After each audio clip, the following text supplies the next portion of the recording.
Hi സുഹൃത്തുക്കളെ, ഇന്ന് നിങ്ങളുമായി പങ്കിടുന്ന ഒരു മഹത്തായ സന്ദേശമാണ്.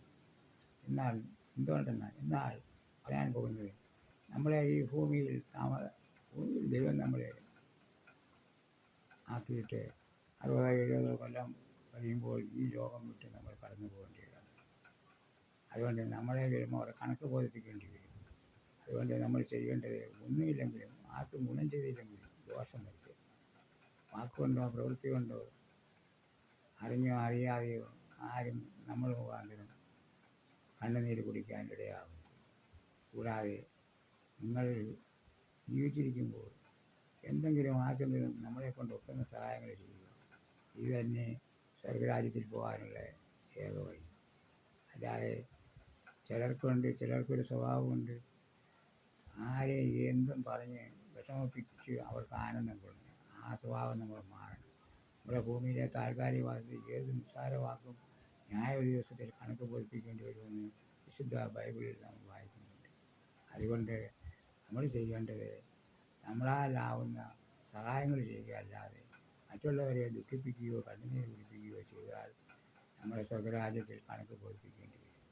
അതുകൊണ്ട് കഴിവതും ആരെയും നമ്മൾ മുഖാന്തരം വേറൊരാൾ സന്തോഷിക്കാൻ വേണ്ടി വരുന്നാൽ അത് തന്നെ ഏറെ ഭാഗ്യം.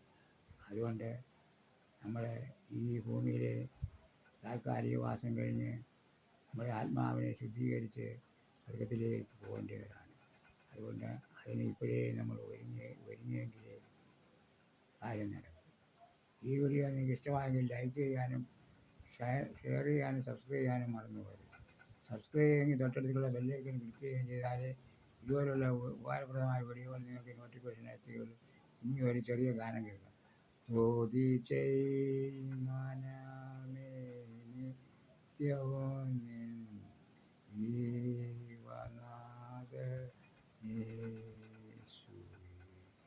ഇതുപോൽ സ്വജീവൻ തന്നൊരാത്മ സ്നേഹിതൻ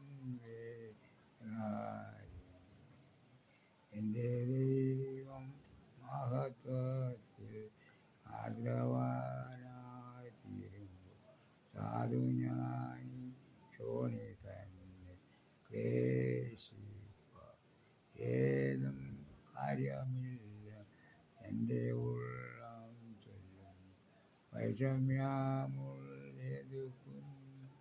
കരകേറി നടത്തുവാൻ രക്ഷകനൻ കാലുകൾക്കു വേഗമാ തീർന്നൻ പാതയിൽ ഞാൻ മാനിനെ ഓടിയിടുന്നു.